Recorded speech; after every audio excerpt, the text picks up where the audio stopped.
Hello and welcome to the Big H podcast. My name is Mike Hayes, and today I have a longtime Hilton teacher, coach, and I'll call him a friend at this point, Chuck Partridge, and our episode is called Perusing Life with Partridge. You like that alliteration there, Coach? You know what? I was wondering what you were going to come up with. And Couldn't do chatting with Chuck. because I already used chatting on another podcast. We made chortle. Chortle. We made chortle. I made chortle. So I might have to change the title, but we'll go with perusing for now. Okay. It took me like half an hour to figure that out. Yeah, it's a big word. Yeah, this is Chuck Partridge. I'm Mike Hayes, and we'll be along with you for the ride here for a little bit. And Chuck, it's great to have you here. I knew you in a lot of roles. Teacher, one of my favorite coaches. You probably never knew that. I watched you teach other kids and coach other kids. My mom was a big fan of yours. My brother. You've made a big impact on a lot of people. But we like to usually start with a little bit of biographical information, and it's going to test your long-term memory, where you were born, and your mom and dad, and any siblings that you had. Okay, well, first of all, nice to be here. Nice of you to say the kind words. I was born 1958, September 1st. My parents lived in Phelps at the time. I have an older brother and two older sisters. And shortly after I was born, we moved to Hilton. We lived on South Avenue when I started school.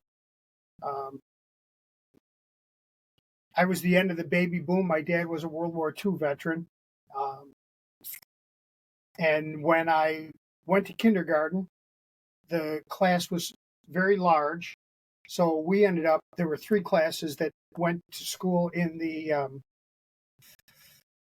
big church there by the library. I don't remember what denomination it is. It's Methodist now, I think. Could be Methodist. Yeah. There were three classes there, and I was in a kindergarten class with Mrs. O'Brien. I remember it well. As I've told people many times, I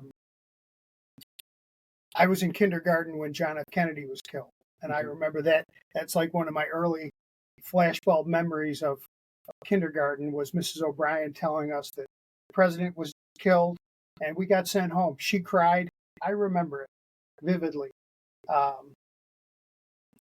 And then because we were the end of the baby boom, large class, I was one of the first classes to go to school in Northwood when I was in fourth grade.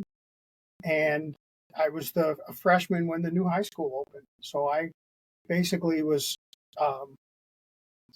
in a lot of new buildings because of the size of my generation, really. Let's see. What else can I tell you? Yeah, well, I'm thinking, if we go back to your family a little bit, Okay. Dad was a World War II veteran. Greatest generation, if I might say. Isn't that what they call it? That's what they call it. Yeah, he was a good man. Good man. Yeah. And you said you had three siblings. They were all older than you. Yep. What was it like being the baby of family? It was heaven. I never did anything wrong. My oldest sister was actually born before my dad went to Europe, and then the rest of us were after he came back. And I actually have no memory of ever living in the same house as my oldest sister. Mm-hmm. We joke around about it a lot. I have a nephew that's 5 years younger than me. He is a grandfather, which makes me a great uncle. Mm-hmm. Again, we joke around about that. But and then my second sister went off to college. She graduated in 1969 from high school. She went off to college, and my brother went off to college. He went to Michigan State, and I was home alone for most of my high school years. So it was good. It was a fun time. It was a good time to be a kid in the 1970s. What did your sisters and brother end up doing? Are they still around, may I ask? My sister actually lives in the house that I grew up in, my oldest sister. She moved in with my mom when her health failed. And my brother is in sales. He majored in microbiology, and he was involved in medical sales. My second sister actually married Jerry Ickes and lived on Peck Road for most of their married life. They've since become snowbirds. And Mm-hmm. So, Very good. yeah, yeah. And your mom and dad are both My passed mom on? and dad are both gone. Yeah, Okay. yeah. Now, you said you were in kindergarten at the Methodist Church. You mentioned Mrs. O'Brien. That's pretty good memory. But she's one I remember. And actually, when I first got hired at Hilton, they have the big meeting with all the staff in the auditorium, and they announced Teacher of the Year. And she won Teacher of the Year that year. And I told her before the meeting started that I remembered her crying the day that Kennedy got killed, and she started to cry again. Mm-hmm. And then she commented in her acceptance speech how great it was to see her former student, little Chucky Partridge, which has haunted me since then. There are still guys that call me that, some of the older teachers. Al Coburn loved to call me that, Dave Smalley. Yep. So, yeah, she branded me. And I just saw her last summer. She was in town, and I got together for a lunch with her. So, Right. yeah, it was nice. I think she might have been a teacher at Village because they had portraits and pictures of all of Yeah, she would have been at So, Village yeah. the year that I had her, Yeah. except there wasn't room for us.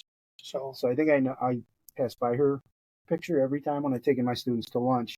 So you went to Northwood. You said probably fourth to sixth, fourth and fifth. and then at what that they time, do next? then Merton Williams was 6, 7, 8, Okay. and I think it must have been the year that I was in 8th grade. The high school was in split sessions, Mm-hmm. where half the kids went in the morning and half the kids went in the afternoon, and they actually shuttled back and forth between the Henry Street building and what is now Quest on West Avenue. When you were going through school, what was like the size of a normal class? Like now it's like 420. A graduating class? Yeah, graduating class, let's say. I really couldn't tell you. Yeah, No. I'm guessing, 300, 400, somewhere in there. Now, going through Hilton and Hilton schools, other influential people, I mean, you mentioned your kindergarten teacher. Once you got into your, I don't want to say formative years, but when you're starting to figure out what I want to do with my life, like anybody in high school that comes to mind, a coach? Well, of course, coaches. Al Kratz was the man, still is, very influential on me. I'm sure we'll talk about him when we get to wrestling. Bob Westcott, social studies teacher, became a really good friend of mine after I got out of college. We became fishing buddies. He liked to fish the same way I like to fish, and we became fast friends like that. I had a lot of good teachers. I think maybe it's because I taught in the district, but I remember pretty much everybody that taught me. I could tell you all of my elementary school teachers, most of my middle school teachers, and most of my high school teachers. I just had good teachers. I had a good experience. School was fun for me, and I wasn't a very good student. I wasn't a very disciplined student. But likable. Yeah, and I could get by. I could get by with minimal effort, and that's pretty much what I did. It took me a long time to become a disciplined student that knew how to do the work and was willing to do the work. I was more than happy to get C's. And it's funny because I've told this story to a bunch of people. The only class I ever failed, the only class I ever got an F in was social studies. I was afraid you're going to go there, but yeah. And Tom Szymanski gave it to me, and I love Tom Szymanski. I earned it. I partnered up with a really good friend of mine to do a report, and neither one of us did it. I think we each thought the other guy was going to do it, and neither one of us did it. And it was actually not an F; it was an N. Was what they Is that gave even back worse than an F? No, because I could explain that. I explained that to my parents because it was N. I wasn't failing. N meant needs to improve. So I just needed to improve. And you agreed with that? Well, I blamed the other guy. What was the name of the course? You remember the course? American history. American history, because when I went through, he taught Euro-Asian studies or something, but Yeah. he was intimidating, really tall dude. Yeah, but he was fun. He was a good guy. Yeah. He still is a good guy. Is He's he still around? Yeah. He lives in, I believe, Arizona now. Okay. But I always liked him. He Yeah. was the department chairman when I got hired to teach social studies, and I always liked him. Right. I had really good teachers. I had Maureen Clinton, who is now Maureen Ballerstein. Yes. And we just had fun. Mm-hmm. You know, we learned a lot, but we had fun. Now, how about hobbies that you picked up? And this will keep sports separate. Was it fishing early on, or did that come? Oh, I always fished. Okay. You know, my dad was a fisherman. The thing that attracted Bob Westcott and hooked us up, Bob was from the Catskill region, and he liked to trout fish in the streams, not fly fish, but trout fish with small ultralight rods.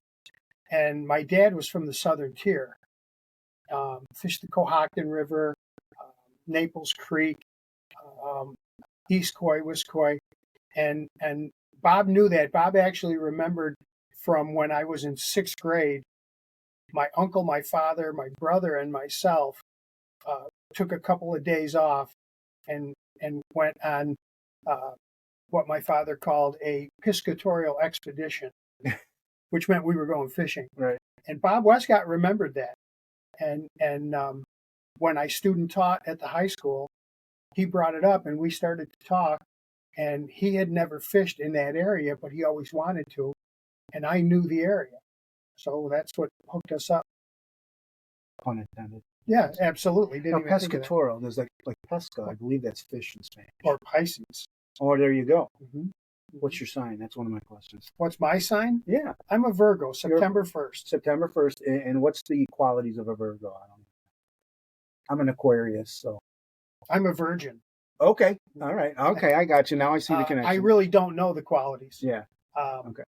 I don't either. I don't really follow those signs. Reading when I used to get the paper, reading the horoscopes was always a big joke. We would make jokes about it in school. You know, speaking of newspaper, my mother recalls, and then my younger brother, apparently you have a talent with a jumble in the newspaper. Is that true? I won a contest. Tell us a little bit about that. I'm like George Costanza. I won a contest.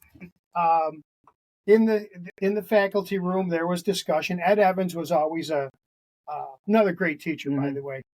And if I hadn't gone into social studies, I think I would have done meteorology. I remember when I had earth science, I was a junior for earth science, and he had everyone in his class had to do a weather report and do it on the announcements. And I'm just fascinated by the weather. And anyways, I've become good friends with Ed Evans when I was teaching, and he somehow got a discussion going about the jumble.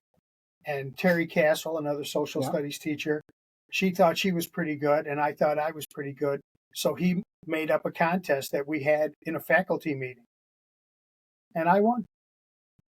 Enough said. Who were you playing against? Was Terry Castle. Just Terry? Just Terry and me. Did you upset her? Like, was not upset her, but like, was she the favorite? She thought she was. She thought you? Yeah, I was able to get inside her head and, play the mental game against her. Yeah, I came in like a championship wrestler. There was a lot of flair, and I won. I won't say easily, but handily. You were on your game that day. Yeah. Was the final jumble answer hard, or was can't. That was so. Can't remember. I'm telling you, my memory is not good. So you were born in 58, did you say? Born in 58. So 42.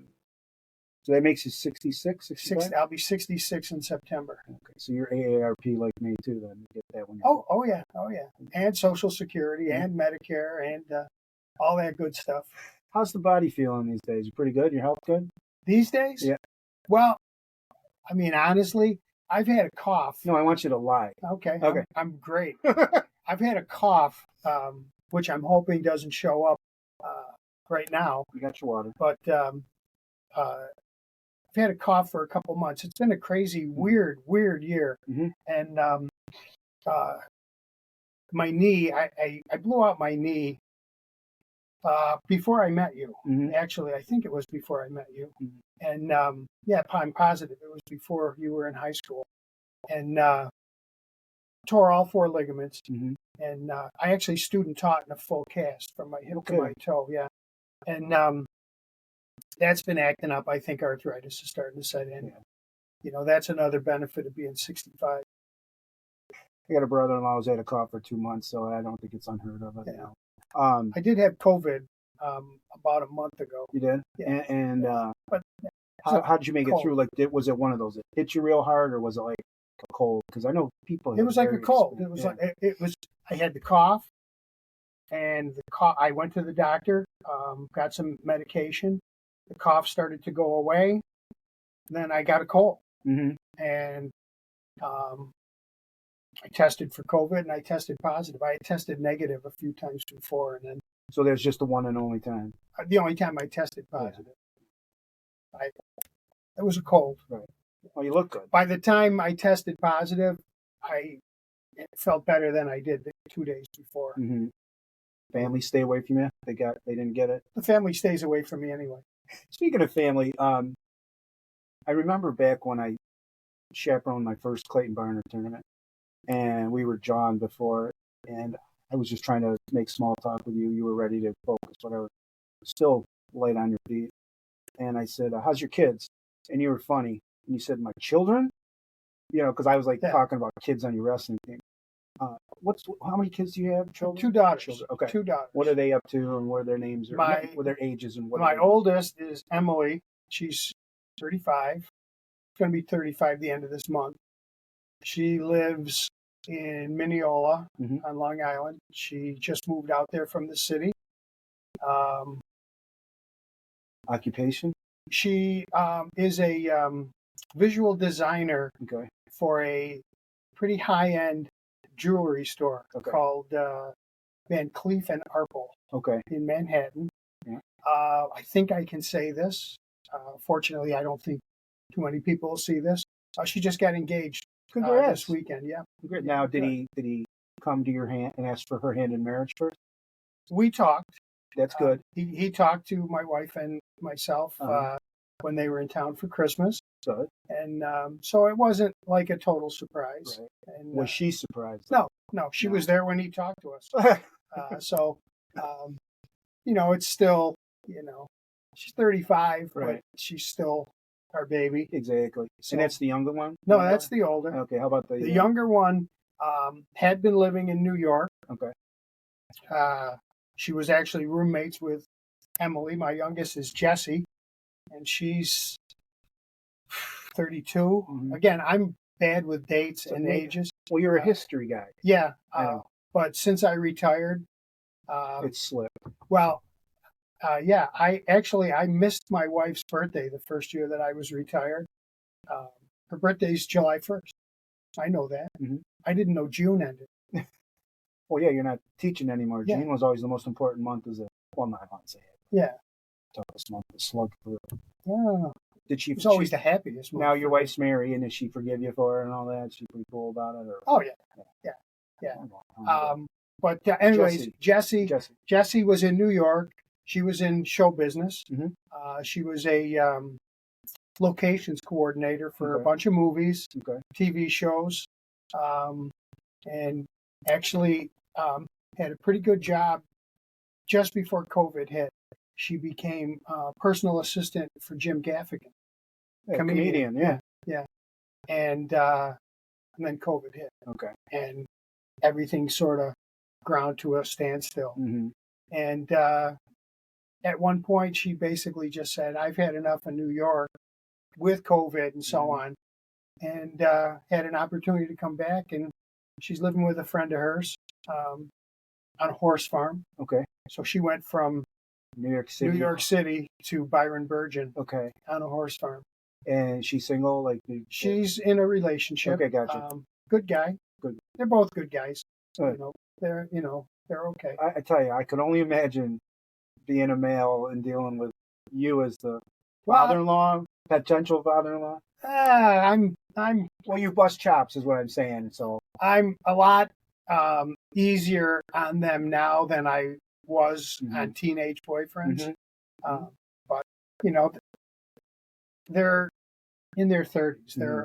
They're all adults, Mhm. so I have to act like an adult. So I know Now, it's painful. I don't know. I'm just throwing a question. Jesse and Emily, cool names. I like it. How Well, did you thank come you. up with those names? Was it wife? Your wife came up with it? Family name? Actually, the first one was going to be Jessica, Okay. and the minute we saw her, it was Emily. Right. I mean, it was, and we talked about a lot of different names. We knew that both of them were going to be girls, Mm-hmm. and when the first Jessica became Emily, the next one in line was just going to be Jessica, and they just fit their name. Right. It just kind of became natural. And your wife is Mary, right? And when did Most of the time. Most of the time. When did you guys get married, or like when did you guys meet? We met in high school. Okay. So she's a Hilton grad. She's a Hilton girl, yeah. Big family, six kids in the family, 5 siblings. She was a year behind me, and we were friends in high school. She dated one of my best friends most of the time that I knew her. Basketball legend in Hilton, Dave North. Oh, I know Dave North. Dave North. Yeah. Good guy. I know of him. Yeah. Oh, you got to meet him. You have to experience Dave North. Great guy. Yeah. And still a good friend. We don't see each other enough, but and we were just good friends. And we started to date when I was in college, and then we took some time off, and then I just kind of found each other again. And what year did you get married? Oh, sorry. Maybe 84. Okay. I'm thinking 84. And so then, what's Mary's maiden name? Like you said, Bishop. Bishop. Kurt Bishop. That's Kurt right. Bishop. Kurt, yeah. That's her brother, right? Yeah. Okay, I went to school with Kurt. He was a great guy, but I think he's an electrician. Yeah, he owns a company. Good. He's a contractor. Kurt said, "Say hi." I'll say hi, but you could say hi. He's not going to watch. The right people will watch. Let's okay. Put it that way. Both of them. All right. So let's say 84. Yeah. So you've been married about 30 years then, right? More than 30. More than 40. Yeah, 39, I believe. 39. Yeah. Wow. Seeing as how my daughters are both in their 30s, we've been married. Yeah. That doesn't mean anything. I know. What was it like when your daughters were they left Hilton and were living in Long Island or New York Well, City? they were Brockport girls. Okay. I live in the Brockport School District. Okay. Which was a conscious decision. I didn't want to work in the same school that I lived in. I didn't want to know my daughter's friend. My kids, at the time, I didn't have any kids. Right. I didn't want to know my kids' friends from school. I wanted to be able to, know them through them. Mm-hmm. It's a good decision. Yeah, because I probably wouldn't have liked, I don't know if I would have liked them or not, but I would have known too much about them. Mm-hmm. So, 100%. So what was it like when they left? Well, they both went off to college. Empty nesting. Emily went to New Paltz, mm-hmm. and Jesse went to Oswego. Mm-hmm. And neither one of them came back for long. Mm-hmm. Emily fell in love with New York. All of her friends were down there. New Paltz is about halfway between Albany and New York City. And Jesse was a cinematography major, and it's not a big business around here. And she pretty much either had to go west or east, and she went to New York. It was no big deal. Okay, the no empty big deal. nest was no big deal. Like, I remember my son went to college this year, and that first moment that he left the nest, what was that like? Cause the hard part was walking past the bedroom. Yeah. The empty bedroom. Yeah. I'm getting chills just thinking about it. Yeah. Yeah, that was the hard part. Yeah. But it's the way it goes. Mm-hmm. It was quieter. We always enjoyed their friends. Mm-hmm. We still do enjoy their friends. We're still, we see them from time to time. And so you said that one was recently home at Christmas. The one that got they were engaged. Both home. Oh, they're both home. Well, Jesse's in Byron, so okay, yeah, that's pretty close. Yeah. Yeah, and then so it's nice Were you able to visit? Did you visit much when they were downstate or whatever? Or? I'm not a city guy. Yeah. And I, How about your wife? she's more social than me. Mm-hmm. You know, one of the jokes during the pandemic was, my big joke was, I was made for a pandemic. I was perfectly fine to sit in my backyard with my dog, Uh-huh. 7 days a week, Right. no contact with anyone. Right. I walk the dog every day, and I became friends with some neighbors that I would see out walking. Mm-hmm. I told one woman, I said, I've talked more to you in the last year than any other human being. Mm-hmm. And I think pretty much all we ever said was, how's it going? Mm-hmm. And I was very comfortable. But to answer your question, I've been to New York a few times. I had gone to New York in 1977 when I was in college. And New York in 1977 was a lot different than it is now. It was very much the taxi driver New York. Mm-hmm. That's what I saw. Mm-hmm. But I was young and wide-eyed, to say the least. The New York that my daughters lived in was different, cleaner, better, I guess. Mm-hmm. But I never knew where I was. I was never comfortable. Mm-hmm. So I'm just not a big city guy. And at one point, you know, we went down there and they said, "What do you want to see?" And I said, "I want to see you. Mm-hmm. I'm not a sightseer. Right. You know, I'm not really interested in taking too much in. You know, we went to some historical sites, but it's just not my cup of tea." Mm-hmm. Um, I mean, it's interesting that you said like you were made for a pandemic, because anybody that sat one-on-one with you, you're just hilarious, and just the conversation always flows. So you're one of those. Are you introverted? I don't know how. I'm introverted until I get in a situation. You know, like I will always resist going to a party, a social event, and then I have to get dragged out. You know, I get accused of talking too much. I didn't know if I was which Chuck was going to show up today. If I was going to, the social Chuck is. if I was going to have nothing to say. And don't forget, you know, I spent my living, I made my living talking to people, and maybe you can relate to this. I would assume that you could. I always felt like from the time I got out of my car in the parking lot until the time I got back in my car in the parking lot, somebody was tugging at me. And yeah, and when I got home, I wanted to shut down, right? And rewind and plus and you're an elementary school teacher. Yeah, we get tugged probably a little bit more, but no, I'm not going to compare and contrast. You go ahead. I'll tell you, I used to think you got it made, and then I went into my daughter's classroom, and I think I might have been there 10 minutes, and I couldn't stop apologizing to her teacher. It's a different circumstance, but it's a tough job. It is, but I was a classroom teacher as opposed to a phys ed teacher, and I had a lot of papers to grade. I had a lot of work to do, and I always, and again, these are things I've said a million times. I always thought that the job was going to get easier the more time I spent doing it, and it never got easy. And I don't think it's supposed to get easy. No, I think you should be constantly reflecting and making changes. And I would be, again, talking about social and being at parties, whether it was coaching wrestling or teaching social studies. If I was at a party and I had an idea, I would pull a business card out of my wallet and start writing on the business card ideas. You know, this might be a better way to teach that. And I'm not saying I was any great shakes.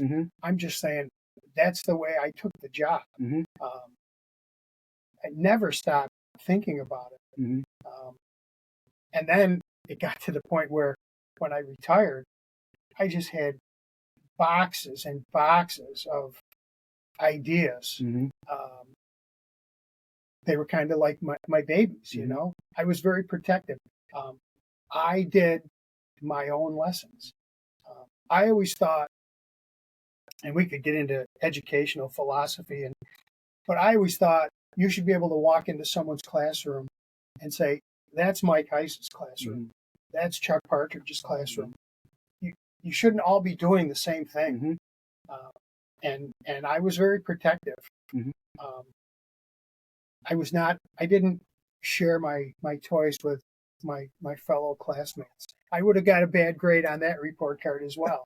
But it was stuff that I had come up with. Mm-hmm.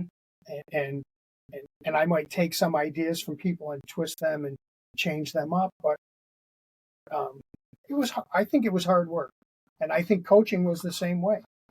Now, before I get I got a couple quotes here from people that have seen you in action. When you were teaching, how did you relax when you went home? Did you just kick your feet up and? I like TV. I'm not gonna lie. I love TV. So, like, was it comedies? Was it news? What did you Comedies. get into? Oh, comedies. Yeah. Name a couple if you could for us. Well, at the time, MASH was on all the Yeah. time. I could pretty much tell you, and I could pretty much tell you what the episode is within like 30 seconds. Uh-huh. Same with Seinfeld. I love Right. Seinfeld. Love Bob Newhart. Mm-hmm. But there's a movie. Bob Westcott introduced me to the movie, The Manchurian Candidate, the original. They use that all the time when they're talking about politics. Yeah, yeah. What is, first of all, you tell me what it means, and then you tell me the movie. The Manchurian Candidate is a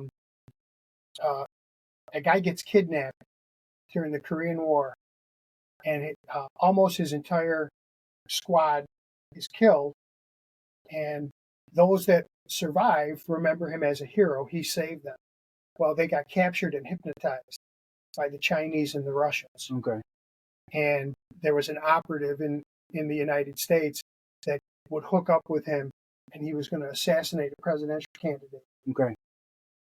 It's a great movie. And Bob Westcott introduced you to that movie? Yeah, because he saw it when it first came out. Mm-hmm. And the understanding I have is Frank Sinatra owned the rights to the movie. Mm-hmm. And he was good friends with John F. Kennedy. Kennedy got killed the year that film came out. And they pulled it. Uh-huh. And it hadn't been shown until my daughter Emily was born 35 years ago. And Bob rented it and brought it to our house, and we watched it. And anyway, there's a line in the movie where the guy says, I think the world is divided into two distinct kinds of people. People who walk into a room and turn the TV off, and people who walk into a room and turn the TV on. And I'm one that turns it on. Mm-hmm. And I just leave it on all day. Mm-hmm. I might not watch it. Mm-hmm. I may have the TV on and I'll be reading a book. Mm-hmm. But I turn the TV on. I watch. The TV is on. It doesn't mean I watch it. Right. But I'm familiar with I'm into pop culture. Sure.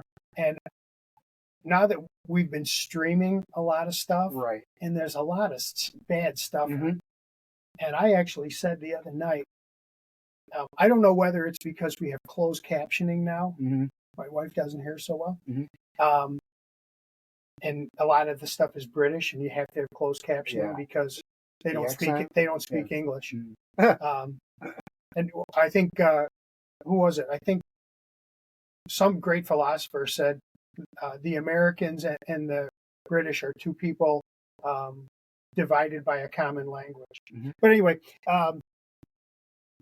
whether it's the closed captioning or whether it's just oversaturation, but I watch these shows and I know they're acting. Mm-hmm. And acting is supposed to involve the suspension of disbelief, of belief. Mm-hmm.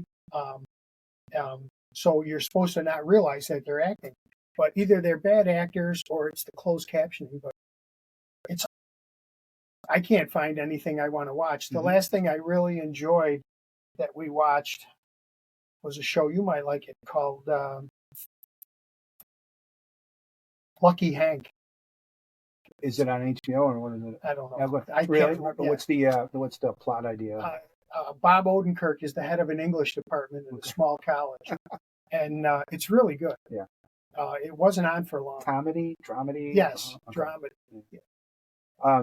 I have some things at the end, but 1976 was when you graduated, right? Graduated in '76. What was the Academy Award-winning movie? My favorite movie of all time. Is it really? Yep, One Flew Over the Cuckoo's Nest. Bingo, you got it. My favorite movie of all time, and that's a question that I ask people. What's your favorite movie of all time? First of all, it's a great movie, but I go Gladiator with Russell Crowe. Russell Crowe. Mm-hmm. It just whatever. I don't need to get into my reasons why I love it. Same thing along those lines. Who was your favorite besides Jack in that role? Who was your favorite role in that One Flew Over the Cuckoo's Nest? In that movie? Yeah. Well, I mean, there's so many good characters. Mr. Harding is fabulous. Was he the one that was, I don't know which one he was the one that Jack picked on all the time. And he was dying when he acted in that movie. He died shortly after the movie came out. I think his name was William Redfield. Mm-hmm. And of course, Billy Bibbit is great. We actually read that play in my English class when I was a junior in high school. Really? Yeah. So it was a play first and then a movie? Yeah.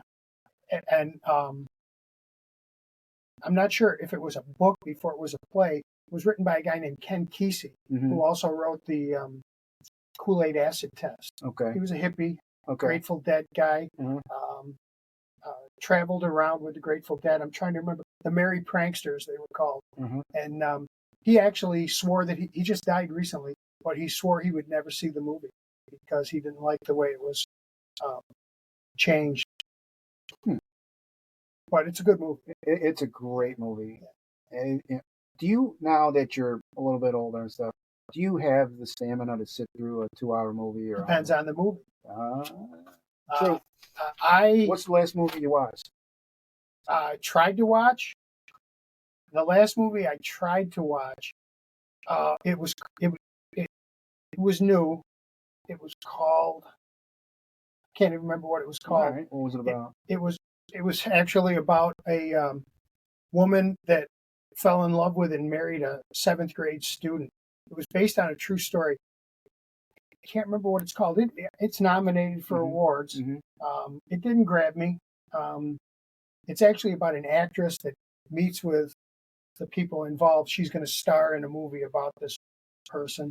I watched Oppenheimer. I thought it was okay.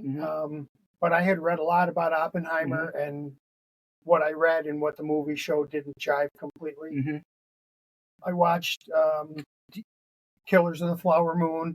Again, the book, I like the book better. And are you a reader now? I never used to say that. I never used, and it was a big joke with my friends at school. They would say the book was better, and I'd say, "There's a book," or I would tell people, "I heard they wrote a book after the movie came out." Now you said yes, I am a reader, by the way. You are okay. That's my question. I didn't used to be. Yeah. I never read. Very seldom in high school. Again, I did minimal amount, and I never, for a while, read in college. I never really became an active reader until we had kids, and I made a conscious decision that I wanted my kids to see me read. Good modeling helps out a lot. And my daughter Emily is a voracious reader. Voracious. See, a good reader has a good vocabulary. Has a great vocabulary. Rich Lapani, you know well. Right?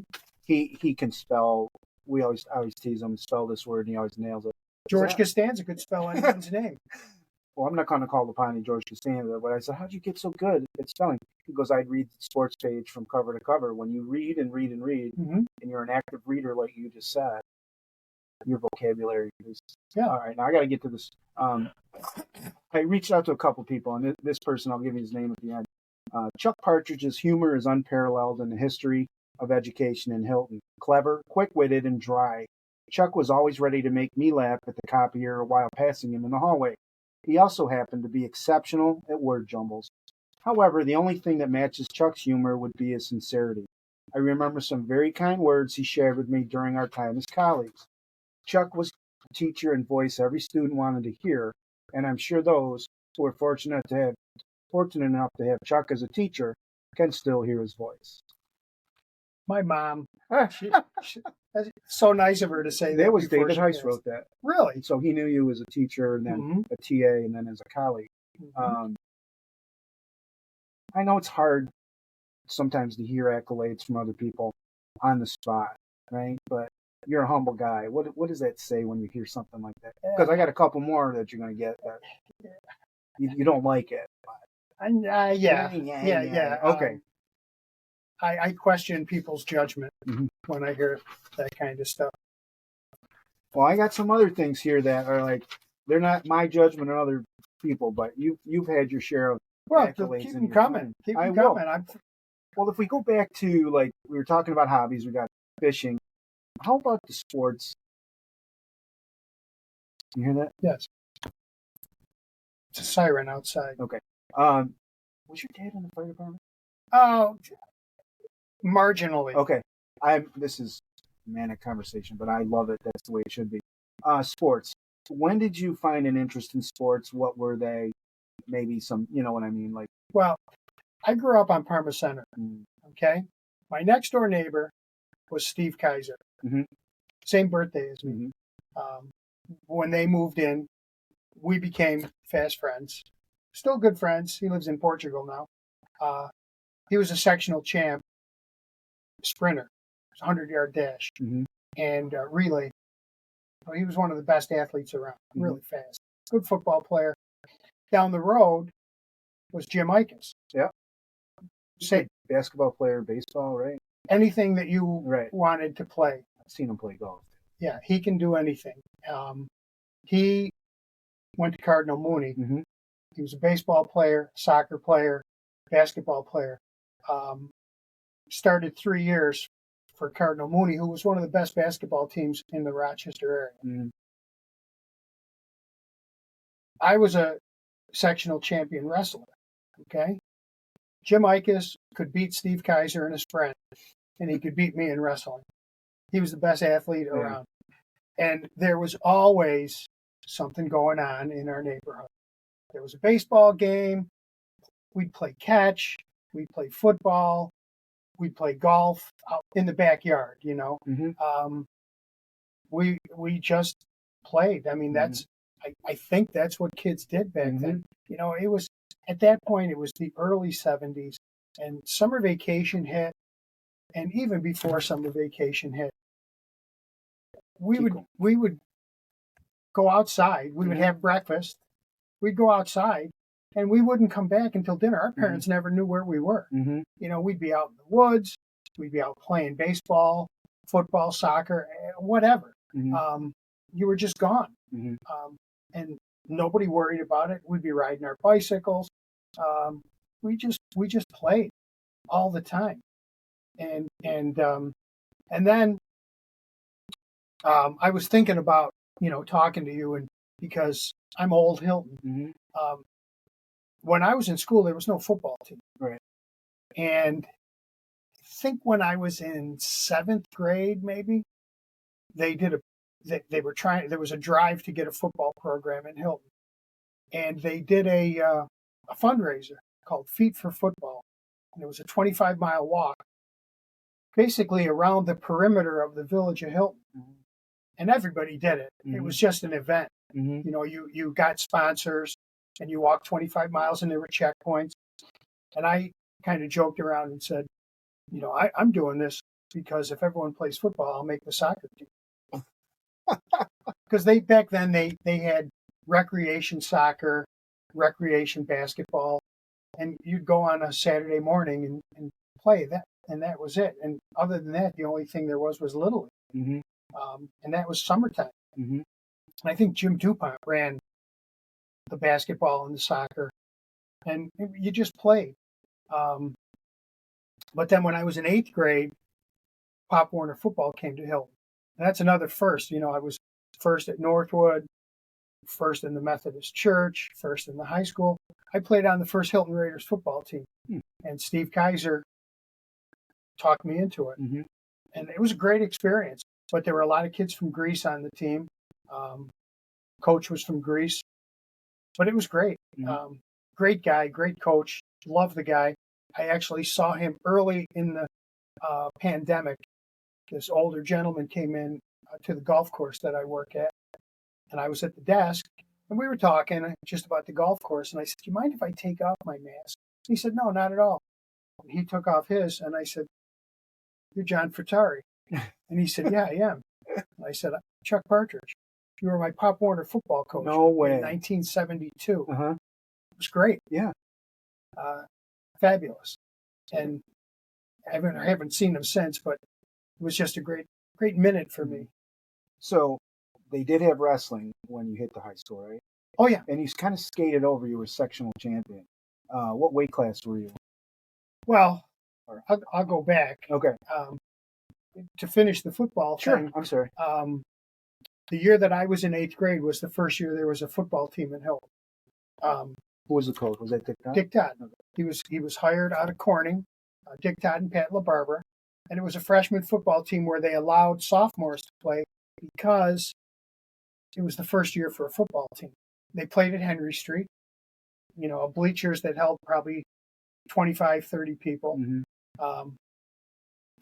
It was the old soccer field and baseball field when Henry Street was the high school.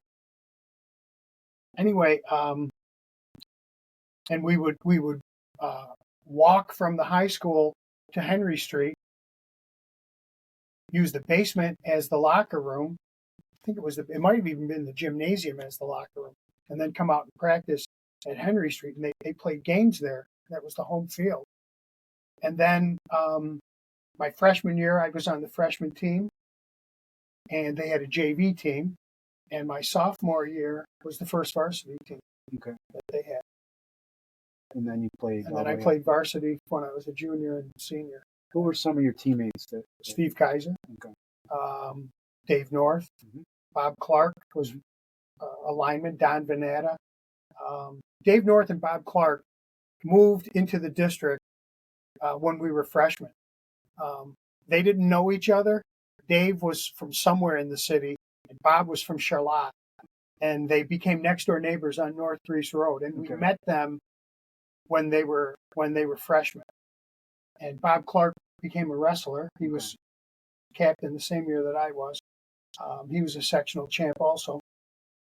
And again, still good friends. He lives in Florida now. But just great guys. Tony Lanzalaco was another guy that I'm still in contact with. Jim Maxwell, Greg Blossom.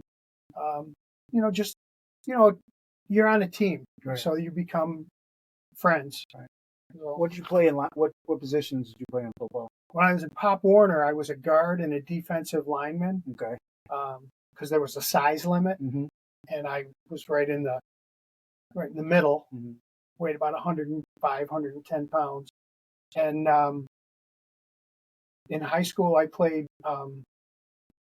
receiver, like a flanker or tight end, and outside linebacker, defensive end sometimes, depending on what year it was. And how was the success in the football program when you got into varsity at that point? We actually, my senior year, we started out like gangbusters. We beat Batavia, we beat Athena. We started off really well, and then we just hit a skid. Yeah, and just couldn't score. We lost to, I think we played Marshall, and it's funny, you remember these things. Marshall beat us 6-0. They intercepted a pitch and ran it back for a touchdown. And I think we ended up like 4-5. Mm-hmm. Webster Thomas was really, really good back then. And Greece Arcadia was really, really strong at the time. Those were the two best teams around. Okay. So that was football. Can we scoot over to wrestling? We can scoot over to wrestling. You take your wrestling career first, and then eventually we'll get to coaching. Okay. Well, when did you, I guess I'll start it off. When did you first start wrestling, and when did you just have a love for it? Because I got to tell you, that's a tough sport to I'm going to say it to love, because it's just so brutal mentally and physically. I don't know how you guys do it. Would it never faze you? No, there were times. There are still times mm-hmm. where it's hard. There's no doubt about it. When I was in 6th grade, I was trying to remember this again. My memory's not so good, but I believe when I was in 6th grade, Al Kratz was the high school coach, and I think he came over to the Merton Williams to try and do a little unit after school, and something about him, I love the guy. Mm-hmm. He and I just clicked, and I wanted to be around him, and so I was attracted. And then Clayton Barnard was 4 years older than me. Decided he was going to wrestle, and I was friends with the family. My parents were friends with his parents, and his younger brother was a year older than me. And my dad had wrestled at Syracuse University, so he would show Clayton Barnard stuff on the floor, and again, more attraction. And Clark Barnard and I, when we were in 7th grade, I was in 7th, Clark was in 8th, we would walk from Merton Williams down the railroad tracks to Henry Street. Mm-hmm. That's where they practiced. Mm-hmm. And they would let us practice. We would go in the back of the practice room, the gym, and they would give us a corner on the mat, and Clark Barnard and I would wrestle each other. We would try to do what the JV and varsity kids were doing. Right. And the program wasn't very good at the time. Mm-hmm. And they let us just go and practice. And I remember I had a big Buffalo Bills gym bag. Mm-hmm. Butch Bird it was autographed by Butch Bird. I didn't even know who he was. You carry it down the railroad. Down the railroad tracks, yeah. And it was winter. It was cold, mm-hmm. But we would go to practice every day, and we would go to the matches, and we didn't, we didn't attract any attention, but then they had a tournament in Spencerport, because Spencerport had a youth program. Wasn't Spencerport? Spencerport was a powerhouse. Okay. And I went to the tournament when I was in 7th grade, and a whole bunch of kids from Hilton went. And I didn't make the weight that I thought I was going to wrestle in, and I got pushed up a couple of weights. So I was wrestling kids that were like 10, 15 pounds heavier than me. And I took second in the tournament. Mm-hmm. I don't know how. It was just pure luck. Right. But there's the spark. Right. Okay, wow, I might be able to do this. Mm-hmm.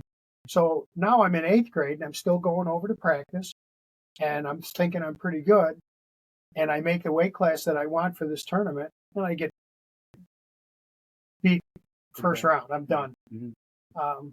But I still thought I was pretty good. And now Clayton Barnard's career is starting to take off, and they put mats in. They lived in a split level house, and on the one level there was a family room that we used to watch TV in, and then they put mats in there. And when I would go over there, Clark Barnard and I would wrestle matches. At the time we were the same size. I ended up bigger than him, but we would wrestle matches, and we would take turns. He would be the kid from Spencerport, and I would be the kid from Hilton, and we would wrestle a match. And then I would be the kid from Spencerport, and he would be the kid from Hilton. We would wrestle a match, and it just kind of took off. And then when I was a freshman, we had a freshman team, and I thought I should be wrestling JV, mm-hmm. But unbeknownst to me, my father had other plans. He didn't want me. He wanted me to get more experience. So I wrestled freshman that year, and I was undefeated. And at the end of the year, they moved me up to JV. And I think I was like 6-2 on JV. Mm-hmm. And then the next year I was on varsity. It just kind of took off from there. And my sophomore year, we knew we were going to be good, but we ended up winning the league. We wrestled Spencerport. We were both ranked in the top 10 in the state. And it was in the old high school, the new high school, but the old gym, mm-hmm. where the bleachers were much taller. Mm-hmm. And we sold out the gym. Okay. I looked I have a newspaper clipping, and it said there were over 1,500 people there. And what I remember about that match was we couldn't warm up in the gym because there were so many people standing behind our bench. We had to go out in the hall to warm up before we wrestled. It was very exciting. And we won that match. It was the first time we beat Spencerport ever. And then, so which years did you win the league? How old were you when you won the league? I was a sophomore. Now, how'd you guys do junior and senior year? We lost to Spencerport. Okay. And then were there sectionals then too, or was it just the when I was title? When I was a sophomore, you had to place in the county tournament, top 3, I think, to go to sectionals, and I didn't. I think Hilton had maybe 3 guys that did that year, and then the next year, sectionals were open to everyone, and if you placed in the top 3 in the sectionals, you went to the state qualifier. Okay. And we had 8 guys go the next year. We were actually a better team when I was a junior than we were when I was a sophomore, but Spencerport was better too. Who was the Spencerport coach? Walt Tyke. Walt Tyke. And then the Hilton coach, of course, was Al Kratz. So you're basically, what I get from you is you got enamored with the coach, right? Yeah. And he just fostered an interest. You mentioned a big name, Clayton Barnard. Tell us a little bit about his history, and of course, I believe he passed away at a young age. The tournament name. Well, like I said, we're family friends, the Barnards and the Partridges. When my parents went out of town, that's where I stayed. He developed an interest in wrestling. My father would help him out with some stuff, and he just took off. And the story always was that he told Al Kratz, "I'm going to be a state champ." And nobody had ever dreamt of that in Hilton before. And when he was a senior, he went to the state tournament undefeated, lost in the semifinals to a kid from Long Island that he had beaten earlier in the year, and he finished 3rd. Okay. And then he was an All-American in college, and he went to Ashland University in Ohio. He was All-American, and then transferred to the University of North Carolina to try his hand at Division I. And I really don't know what his success level was there. Right. And then came back home, student taught here, and the summer after he student taught here, was diagnosed with leukemia. Okay. And died like 6 weeks later. So it's quick. It was very quick. Yeah. And then how long did it take from his passing till when they honored him with the name of the tournament? I know that the Hilton wrestling team, and again, after I graduated, Al Kratz had some fantastic teams, really good teams. And but again, Monroe County was so good, and Spencerport was so good, always. That again, you could be at one point one of the teams that I was the JV coach of. We finished 4th in our division, and we were ranked 15th in the state. There was Spencerport, East Rochester, and Brighton were ahead of us. But anyway, Hilton had gone to a tournament in Buffalo. Hilton and Spencerport and McQuaid, and I think Fairport, went to this tournament in Buffalo, and they finished top 4. And I think they went a couple of years, and then the tournament disbanded. And the story I got was Walt Tyke said to Al Kratz, "You should take that tournament. Just invite everyone that came to Maryville and call it the Clayton Barnard tournament." And that was what happened. And Al Kratz went a couple of steps further. He invited the number 1 team in the country, St. Ed's from Ohio, a couple of teams from Erie, Pennsylvania, another team from Ohio. It was a great tournament for a long time. So top notch. That's awesome. That is really good. That's awesome. I mean, I could go on and on. And that's not stopping. And that's another thing that people would used to ask me, "How's your wrestling team?" And I would say, we're okay, because I could have talked for 2 hours about my wrestling team, but nobody wanted to hear it. It's sort of like, "How's it going?" Right. well, my back hurts, I got a cough, like Rosanna, you could go on and on. So I would just say, we're okay. My standard line about my wrestling team is what I say about the Buffalo Bills now. We're good enough to lose to anyone.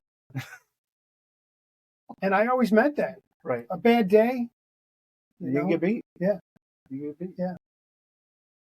Any other guys you wrestled with that, were state champions or something? I mean, you said you had Dave Jurgens. Dave Jurgens That's the name I remember. Dave Jurgens, my junior year, was a state champion. Clark Barnard went to states my sophomore year. He didn't place. It was a different tournament back then. It was harder to place in the tournament. And then he lost in the finals of the state qualifier the next year to a kid that took second in the state that year and won it the next year. We had a lot of good guys. Paul Arnold, Keith Rodas, just tough, hard-nosed guys. Carl Forsyth, Aki Hara, Larry Gibbs. We had a lot of good guys. Your memory's better than you said it. You thought it was. On some things.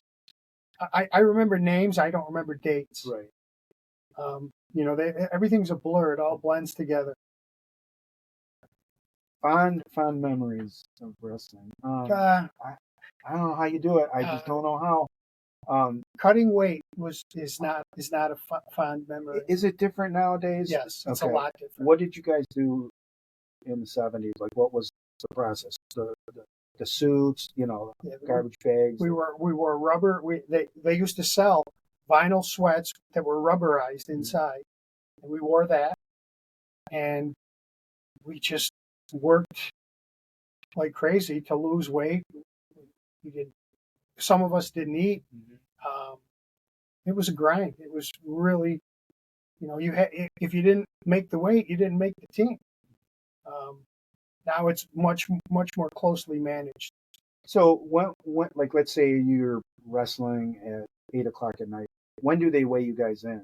Back then? Yeah. Back then you weighed in the next morning. So you'd weigh in after you did the match? Like if we were at a tournament? If we were at like a match? Let's say like a match, a Monroe County. Okay, so let's say Spencerport's coming to Hilton. Okay, big match. Spencerport would get there. We would take them to their locker room. They would come to our locker room. I would weigh in, you would weigh in. Then the next weight class, I would weigh in, you would weigh in. Just like that. And then you had basically, as long as it took the JVs to wrestle, to get hydrated. And would they let them eat then too, or just liquid? Okay. Whatever you could do, whatever you wanted to do. And there was a lot of serious weight cutting. I'll tell you a college story. I wrestled at MCC one year, and I lost in the semi. It was a national qualifying tournament. I lost in the semis. I was winning. I was cutting a lot of weight.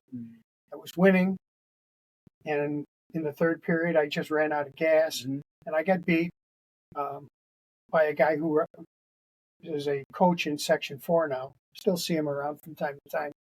But, excuse me, after I lost, it was the end of the year, and I was just bummed. And I could still qualify for nationals if I took third. And I was considerably overweight, and I had until midnight to make weight that night. And a teammate of mine came up to me. This is the stuff you remember. This is what makes wrestling special. A teammate of mine came up and said, how heavy are you? And I said, really heavy. I'll spare you the details. And he said, I'm heavy too. Let's work out. And he worked out with me till midnight. I got on the scale. I made weight. And he saw me and said, did you make weight? And I said, yeah. I said, how about you? He said, I haven't been overweight all year. He worked out with me for 3 hours. Well, he got you to where you wanted to be. Yeah. How much? Still see him around. I mean, like, how much weight could you cut in 3 hours? I mean, are you going to say it depends? And if you tell me I have to kill you, or that it was a lot of weight. Yeah, it's not the kind of thing that you want bodies to go through. Yeah. And then how's it changed now to like? Oh, now that was how were tournaments? You said like were tournaments a tournament you would weigh in before the tournament started. You would wrestle a couple of times, 2 or 3 times on a Friday night. When I was in high school, and then you would weigh in the next morning. Then when I was coaching, you would weigh in that night, and then you could go and eat and come back the next day, and God knows what you would weigh. Mm-hmm. And I think they've changed it back now to the morning weigh-in, because that is supposed to prevent you from doing crazy things. And it's a good idea. I often think, like, if I could do it over again, would I? And the answer is probably yes, because I probably wouldn't have made the team if I didn't. And I might not have been as successful. So How has wrestling evolved? It's just a very general question, but it's unrecognizable. Try to make me see it. Try to make me recommend it. I don't. This is what I recall in high school. You guys coming out. Well, you were past your prime. Coming out of that small gym, just drenched in sweat and red from your faces. Practice is the same. The technique is much different. Okay. The technique is. Tell me about the technique then, a little bit of how that's. It would be. There's a lot more what would be referred to as funk. It would be really hard to get into. Unless I stood up with you and you started throwing me around in my basement. And that's possible. Right. I mean, if things go well, we can do that. But it's a lot funkier. It's a lot. I think it's a lot harder to officiate because nothing is as clear cut as it used to be. When does a takedown become a takedown? When is control? It's very. I mean, if you just watch Yanni Diakomahalis wrestle, and then watch the best guys in the state from the 1970s, and it's unrecognizable. I don't know if that's accurate, but it's much different. Is there any documentaries that if I want to go on some YouTube channel, no, I don't think so. I mean, if you wanted to watch YouTube footage of old state tournaments, and I went to a tournament last weekend to watch my great nephew wrestle, and he's very funky. But one of the guys I was with said, I can't imagine wrestling now because of the flexibility that exists. I think my hips and my knees are sore just from watching last weekend. Where was the tournament? It was at RIT. Yeah, it was a national qualifier for Division III. My great nephew won it, by the way. He did? Congratulations. What's his last name? Alex Sampson. He was a state champion from Victor and wrestles for St. John Fisher now. Well, congratulations to Mr. Sampson. Yeah. It's in the blood. Nationals are his dad was a good wrestler too. Yeah? Yeah. From Pelman. Okay. But the national tournament is a week from Thursday, I think. You going to make that, or are you going to? Oh, God, no.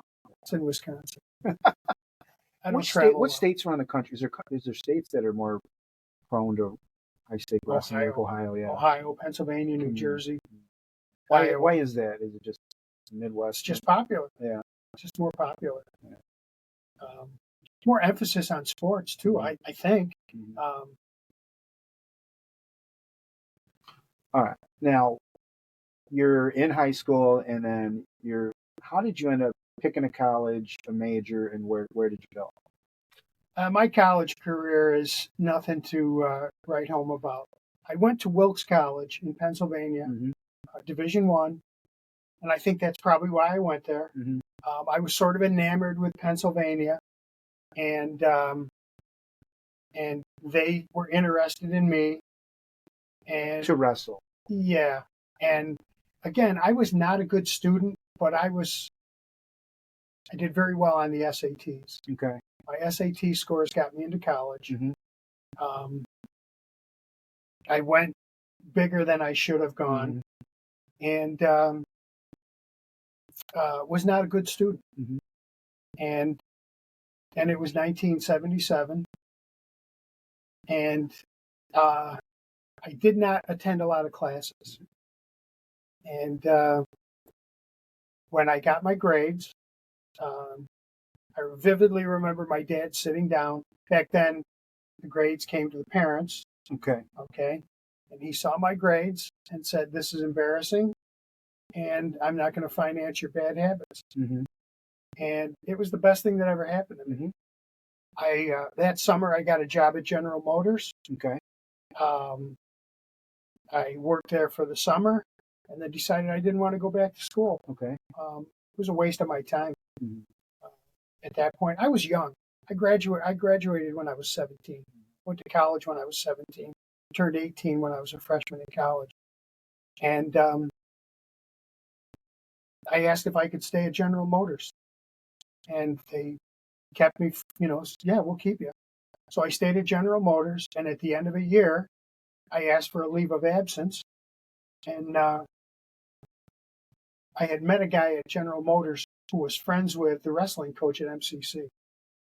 So he introduced me to him. I decided to go to MCC. I asked for a leave of absence. They gave it to me. I didn't wrestle that first year. And then went back to General Motors, worked the summer, asked for another leave of absence, and they didn't give it to me, so I quit and went back to MCC, wrestled for a year, and then transferred to Brockport and worked all through college. First of all, at GM, what was your job there? Were you assembly line? Assembly line. Okay. Yeah. And when you went to Brockport, did you already know your major was history? I actually got in line for anthropology because the line was shorter. Are you honestly serious? Yep. Yeah. Anthropology, that's the study of bones, right? That's archaeology, but that's a branch of anthropology. And again, I still, at that point, I was still kind of rudderless. And I had taken a couple of anthropology classes at MCC, and then I took a class, and again, it's, like 1979, 78, somewhere in there. And the class required that we took the professor's data that he collected in his anthropological study of some Micronesian island. And we had to compile the data on a computer. And I couldn't even log on. Mm-hmm. I'm still technologically handicapped. Mm-hmm. I couldn't log on. And I would go into the computer lab where there were 12 computers. Mm-hmm. And I would try to log on. And eventually I just said, I can't do this. And changed my major to history. And Brockport had a great history department. I loved it. Did you know you wanted to teach it at that point? Oh, yeah, I knew. First of all, you know what do you do with history if you don't teach it? Good question. But you have a degree. Right. But I knew pretty much in junior high I wanted to be a social studies teacher. Mm-hmm. I had Bob Westcott. I had Bob Sharman. I wanted to be like those guys. Mm-hmm. I've neglected Ron Heinmarch was a big influence as well. And I could see the lifestyle of a teacher. And it just seemed like a cool thing to be. Mm-hmm. And I remember when I was in high school, before we went to college, my neighbor, Steve Kaiser, and we were out with some buddies, and we were talking about, the future and what are we going to do. And he said, he's going to be a social studies teacher. And I don't think I ever even shared that with him, but he just knew. He'll end up a social studies teacher. Besides GM, did you have any earlier occupations prior you went to college, growing up? I worked on the ICAS fund. You did? Mm-hmm. And then that was not fun. They worked you hard? It's hard work. Yeah. And what type of work did you do? Mostly baling hay, stacking hay. Mm-hmm. What road is their farm on? It was on Parmesan. Okay. So then you're at Brockport State. Did you live on campus? No, lived off campus. Okay. And then where'd you do your student teaching? I was probably destined to student teach somewhere else other than Hilton. And that's where you student taught? And I ended up student teaching in Hilton because I blew out my knee. I had knee surgery, and I was in a cast. Mm-hmm. And I really couldn't. I couldn't even drive actually, because it was my right leg, and so I ended up student teaching at Hilton. Okay. And riding to school every day with Pat LaBarbera. And so how long were you in a cast? I mean, like 6 months. 6 months? Yeah, it was back in the old days. So nowadays they get you out in what, 6 weeks? I don't even think probably. they put you in a cast Yeah. anymore. I was in 2 casts. I was in a cast from my hip to my toe to begin with, and then after probably 3 months, I had like a tube cast from my hip to my knee, and then a hinge and a cast from my knee to my ankle. You did that at Injury and Wrestling. Yeah, coaching JV. The first year that I What, coached did some JV, kid throw you around and just Greg twist- Sadwick. I know Sadwick. Yeah, Yeah, that was his Greg. claim to fame. But he didn't throw me. My knee just gave out. So you were coaching the JV. Okay, Yeah. gotcha. Mm-hmm. Do you remember your student? Who was The your student taught with Bruce Klingler. There you go. Yeah. Is he still around? He's around. He's not teaching. Okay. Yeah. I figured that. I still see him from time to time. God bless those guys getting retired or whatever. Your first job, was it at Hilton and you stayed at My Hilton? first job was at Hilton. The year after I student taught, I got a job at Hilton, 3/5, all non-Regents classes. That was back Regents, non-Regents. It was great. For about 5 weeks, I thought I had made a huge mistake. And then I just kind of settled in and figured it out, realized I wasn't going to win if I tried to fight with sophomores in high school. And it ended up being great. Ended up loving my classes. What advice, this is probably for the end, but like new teachers, like what would you say to a new teacher, getting that first job? Like one of the things you just said, try not to get into a match with kids. Like maybe that's meant for the end of the podcast. Well, you know what? If you reflect back on it. I remember seeing a quote from Kevin Costner. I take what I do very seriously. No, I know that what I do isn't very serious, but I take what I do very seriously. It's only high school, and you need to find a way. I felt like when I was teaching, and I've said this before, I felt like I was coaching social studies. And a coach's job is to find a way to make people successful. And a teacher's job is to find a way to make them successful as well. And have a sense of humor. You better have a sense of humor. And laugh at yourself. Describe one of those first few lessons. I don't know about first year teachers. I felt very feeble and stuff. Yeah. What did you feel like that first year navigating your way through? After, like I said, maybe the first 5 weeks was a struggle. And then, I don't know, something just clicked, and I realized you couldn't do anything for too long. And this was something I learned at wrestling practice. You couldn't do anything for too long or you're going to lose them. So you got to move around. Right. We're going to do this for 5 minutes, and we're going to do this for 5 minutes. And cover a lot of ground and change things up. And try not to be boring. You're done anything but boring. I think the sense of humor shines through. Did you have a specialty in like one part of history, or was it either American or no? I started teaching European, 10th grade, and I taught 3 sections of that. And then the next year I was part-time again, and I think I taught 2 Regents classes and 1 non-Regents class. And then I lost my job. Was that budget cuts? Budget cuts. Yeah, budget cuts. And I remember in a meeting talking to people years down the road when the budget was struggling and they were talking about making cuts. And I said, if the numbers aren't there, the community has to, they can only afford so much. And, it's not the job, and this is probably not stuff that I should be saying, but it's not the job of the community to provide jobs for teachers. 100%. And if the numbers aren't there, they need to make cuts. Right.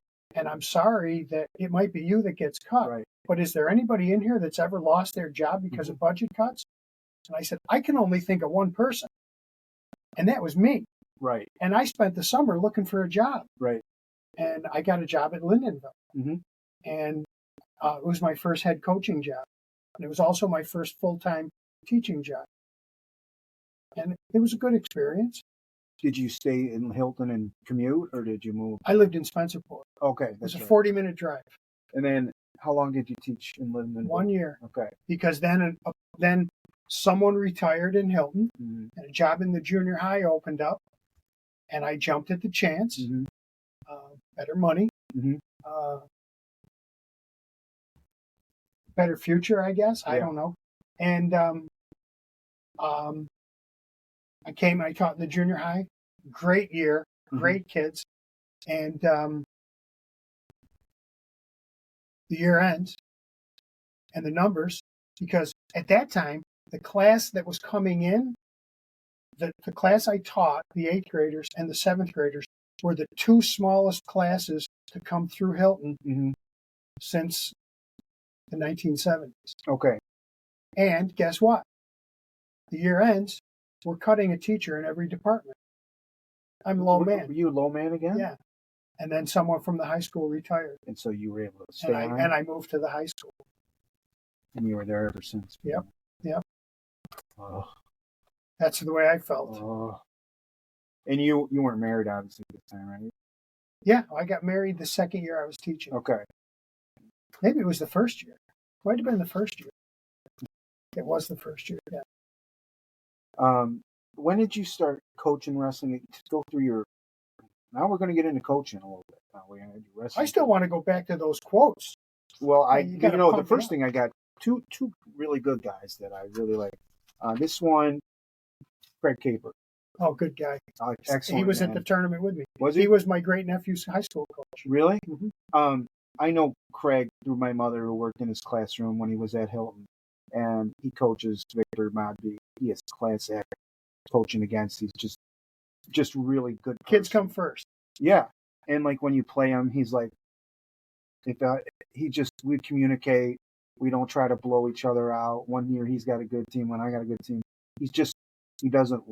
There are some coaches in Modby that'll fib to you. Oh, we're terrible. Yeah. Okay. Yeah, I coach modified this year. Okay, you know what it's like. Here's what Craig said, just a couple of paragraphs. Chuck is probably the most influential person in my coaching career. I could state several reasons why, but perhaps the biggest was his ability to coach each individual and each personality. All of his athletes had a role, and they understood those roles. In my early coaching career, I focused too much on a system rather than the individual, which does not work. In regards to teaching, what I always noticed with Chuck is his willingness to be himself at the front of the room. The kids figured that out and took to it. I think they appreciated it. He was also very knowledgeable about his subject matter, and his passion for history was reflected back to his students. Again, I think that is something kids appreciate. He's a good, kind-hearted, and intelligent educator/coach who has influenced many. I feel very fortunate that I had the opportunity to learn and grow from him. Craig Caper, Victor High School English teacher, varsity wrestling coach, modified football coach. Great guy coaching. Yeah, and I appreciate that. You do, you make a big difference in people's... I think you leave a legacy, and then you don't even realize some of the people that you touched. And I'm going to end, and eventually, not right now. Well, see, and someone that I ran across on Saturday that, whatever. Well, I think I talked about that at one point. I had to make a little speech, and one of the things I talked about was a Twilight Zone episode where it's called Changing of the Guard, and it's an old teacher who is being forced out. Mm-hmm. He's being forced to retire. He's at a private school. It's very English, but it's actually an American school, and he feels like he's wasted his life. And former students come back from the dead to tell him what they meant, what he meant to them. And that's I love that idea. When you find out that you did good. So, but it's interesting that Caper says that because he was a big influence on me. Mm-hmm. Because when he came in, I was putting a lot of pressure on myself to continue winning. Winning was very important. And he kind of got me to back off a little bit, that winning wasn't the number one goal. It was important, but there were other things that were important too. And we had a lot of fun. We tortured each other. I don't know if he told you about any of the stuff that we did. I never had a chance to really sit down with him, but just, Yeah, I did horrible things to him. How many years did he coach for you? Coach with me. Okay. Maybe 3 or 4. 3 or 4. I'm thinking. I would have to think about the guys that we could. That's how I sort of frame my years. Is what year was that? Oh, that was Joey Rasenbach. Right. And he was there the whole time with Joey. In a couple of years with Mark Rasenbach. So he was there 5 or 6 years, maybe 4 or 5 years. It leads me to another quote. Craig Gross. Chuck related great with all kids and focused on getting the most out of everyone. He had great teams, but focused on coaching the individual. He wanted all the wrestlers on the team to have a great experience regardless of their ability. He always said the kids that took fifth in sectionals were just as important as the sectional champ. Chuck was an amazing teacher also. I used to go up to his room daily to begin with for something related to wrestling, but I would end up staying because his class was so entertaining. I feel because he made the classroom fun, the students were eager to learn. Chuck was a great role model for me because he helped me become a better coach as far as relationships with my athletes. He also taught me a lot about strategy with dual meets and matchups. Craig Ross. I'm ready to get buried. All right, are you ready to? Yeah, we could do that. Go 6 feet under. Yeah. But yeah, we talk about you often when we coach football. Well, don't forget, I coached football too. I know. And with some of the worst athletes I've ever coached in my life. 2 of them stand out. I know. And like, I recall when you were coaching me on JV, and my twin brother, Pat, ended up having he had wood in his head from it was a great story. Family injury, yeah. And then the wood during football season started coming out of his head because the doctor didn't get it out.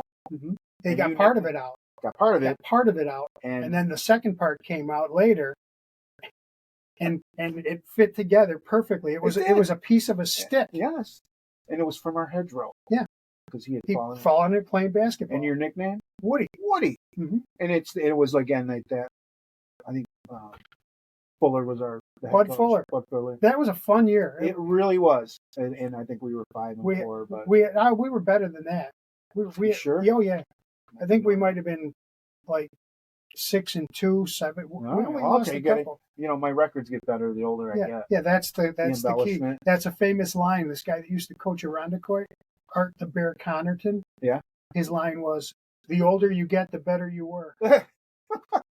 Well, in football, how many years did you? Just one. Just that one. Yep. Because I know, that's the next year I went to Lindenville. Okay. And I do remember, even as you got farther on in your career, Lapani always tried to get you into his program and coaching modified. I just couldn't do it. Yeah. And the other thing about that, when he approached me about doing it, he said, "Oh, don't worry about scouting and going."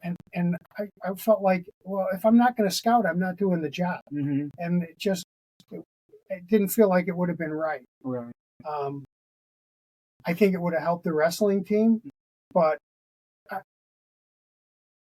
I was a classroom techer again, and that was just a lot to take on. Yeah, and I needed time. And another thing, and I have to be careful about this, but during my time, the administration was not totally supportive of teachers that wanted to coach. PE teachers, it was okay. It's kind of expected, wasn't it? I don't even think that's the case. Right. But it was not an athletic friendly environment for many years. And that's really all I want to say about that. Who said that? That's all I want to say about that. Yeah. Forrest Gump. Yeah. Yeah. Another very good movie. In terms of, but you and I did a game. At least we did several games. It was a riot. And for Channel 12 and broadcast, you were great. It was fun. It was fun. We kind of, was it? I take my What's that serious comment? I know that what I do isn't very serious, Okay, but I take what I do very and seriously. that's the way I looked at broadcasting the games, and I brought you along. I remember we had a lot of laughs. And you were able to call, like I remember, okay, right about in this fourth quarter, Lapani's going to run a trick play, and before you know it, he's running this little pitch pass and stuff. Yeah, there was good times. But you were most notable. But of course, you canned me from that job. Yeah, that zero salary that you got. That. Yeah, and of course, most. What am I getting? What am I getting paid for this? I'm not getting paid nothing. You think you're getting anything? Well, you're getting entertained. This thing, I just can't believe how extensive this podcast is, and this is exactly what I wanted. I'm learning things from you. Yeah, no, and I'm learning things from you. Like, I didn't realize you went to Lyndonville, and I was there 1 year. Took over for wrestling. Took over for another legendary coach. His name was Fred Large. Mm-hmm. He was there forever, and we lost the sectionals by 1.5 points. Really? One match. I had 2 kids out. 2 kids. One kid was academically ineligible, and another kid was sick. And we could have won the sectionals with one more win. What classification is it? It was D, small school, very small school. I taught all of the sophomores that year, and one reading class, out of my realm. I think I had 4 classes of sophomores. It was like 80 kids, and that was tough. I really liked the wrestling team there. I liked the kids. They really responded well. One of the hardest things I ever did was tell them I wasn't coming back. Mm-hmm. That, and when I told the guys I was retiring from coaching Hilton. 2 hard things to do. When you retired from coaching Hilton, how many more years did you teach, though? I had to write this down. You had to write that down? I had to write this down. 3. Okay. 3. Yeah. And a lot of people thought I was nuts. Mm-hmm. Because of final average salary. Mm-hmm. But I knew I was done. Mm-hmm. I found myself, at tournaments, sitting in the corner wondering what was going on at my house. My daughters were getting older. And actually, the first year that I was out, it might have been the second year, one of those years, my daughter, cinematography major, was in charge of a film festival at Oswego. Really cool. All of the kids made short films, and they showed all of them and then gave out awards. And my daughter won, by the way. Congrats. Yeah, it was really good. Really what good. Was your topic? Do you remember what it was about? It was about a guy that was going off to World War II. She used my father's letters. No kidding. Yeah, it was really cool. My dad signed off all of his letters because we have them. His letters to my mother and to his parents from Europe, and his sign off was as ever. I think it was as ever, as always. And thought I would tell a good story, but and that was the title of the movie. And there were quotes from his letters and stuff. Very cool stuff. Mm-hmm. But anyway, I was sitting in her apartment, waiting to go to the film festival, and I looked at my phone and said, "The Dupre brothers are in the state semis right now." It was Saturday morning, and my wife said, "Do you wish you were there?" And I said, "No, I was where I wanted to be." Mm-hmm. So I knew I made the right decision. I see how good the team is and so on and so forth, but the tank was empty. Right. And Marv Levy said, if you're thinking about retiring, you already are. Yeah. I mean, you had 22 years, I think. Some of the information I looked at is you were inducted into the Hilton Athletic Hall of Fame, and which we'll talk about in a little bit. Section 5 Wrestling Hall of Fame. You received the Genesee Region Coach of the Year, Hilton Athletic Directors Award for Sportsmanship and Coaching, New York State Coaches Association Honor Award, Monroe County Public School Athletic Conference Coach of the Year, and Section 5 Wrestling Terry Justice Award. And your record of 334 wins, 85 losses, and 2 ties speak speaks for itself, and I got that information off the internet. Well, A lot of blood, sweat, and tears. You can't believe everything you read on the internet. True. I think I might have done that. You might have written. I might have done that Wikipedia page. Yeah. Okay, yeah, it was Wikipedia. Yeah. But 22 years, is that correct? Yeah, I think it was 22 or 21. Okay, and you took over for Al Kratz, is that correct? Yep.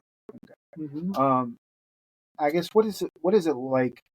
I mean, I've watched Coach Lapani do it for football, and I taken over for a program. Like, there's a lot of responsibility. What was it like taking over the program from Al Kratz and handling it? The first year was tough. Mm-hmm. It was overwhelming. A lot of stuff to take care of. He was still in the school, and he gave me a lot of help.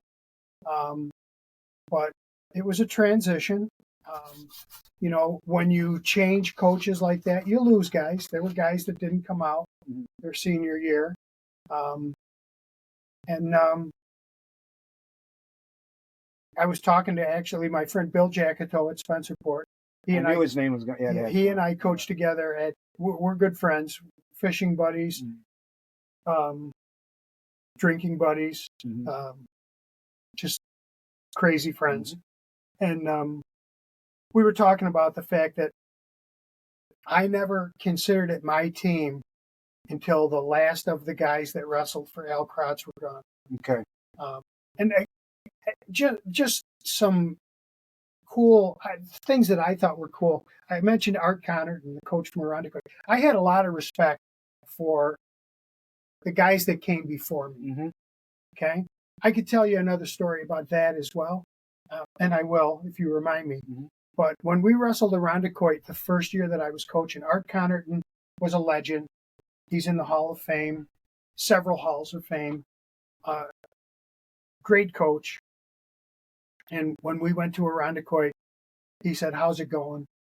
And I said, "Well, it's okay. I occasionally I hear someone say that's not what Al Kratz would have done." Mm-hmm.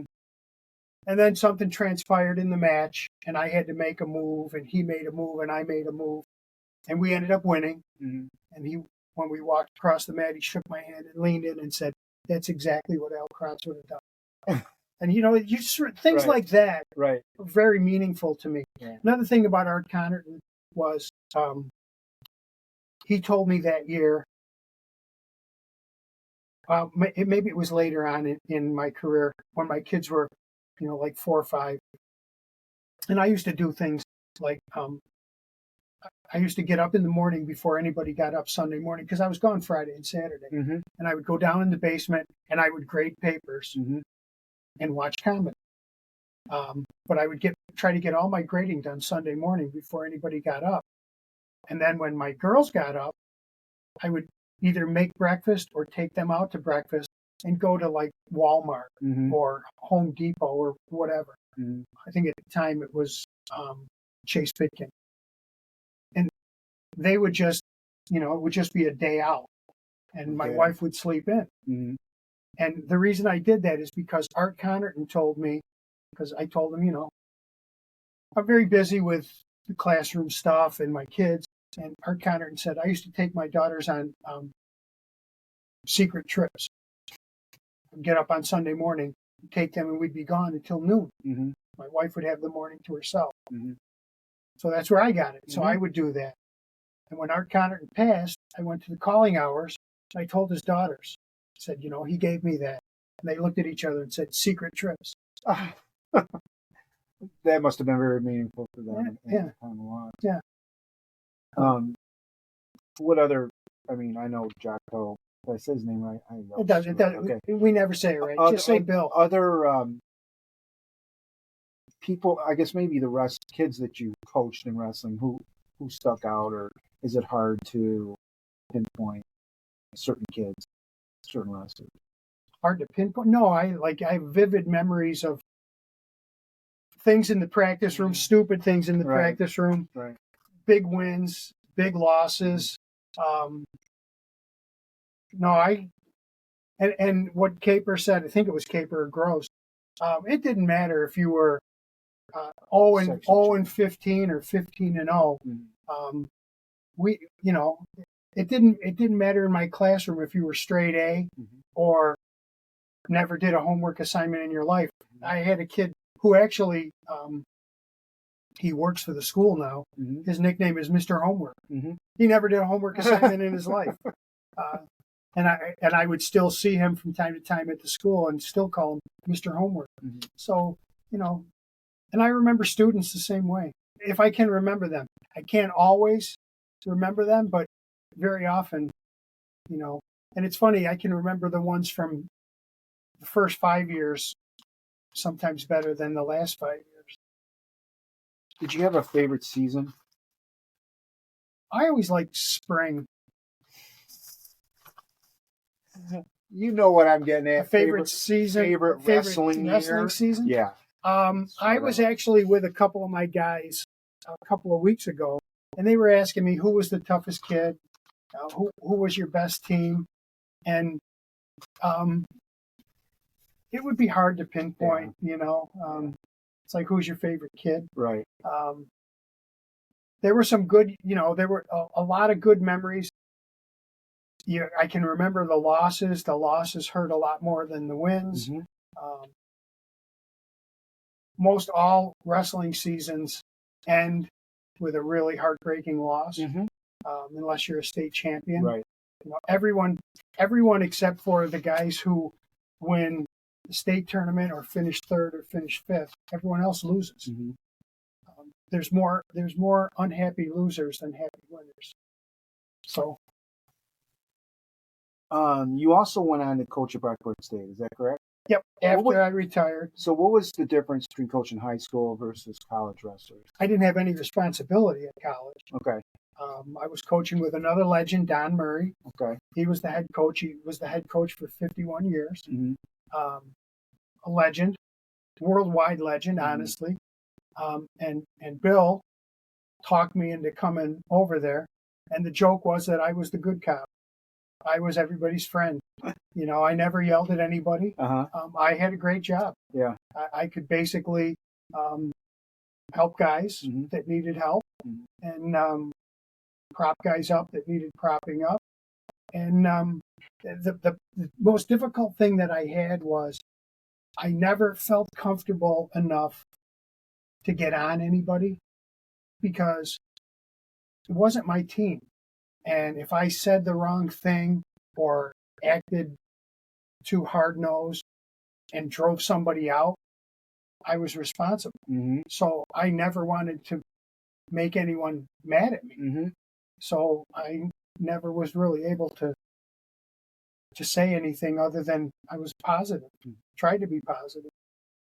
And then you also did some work at a modified level too. Which school you been working I coached at Greece this year. Okay. Mm-hmm. And it's the modified level? Modified Greece. And what's that like for you? I had forgotten what middle school kids were like. The modified program in New York State is not very conducive to developing serious wrestling. No kidding. It's a very short season. That's right. Don't they start in like mid-December? Or? They start in the last week. They start the week after Thanksgiving, mm-hmm. and they end the last week of January. Mm-hmm.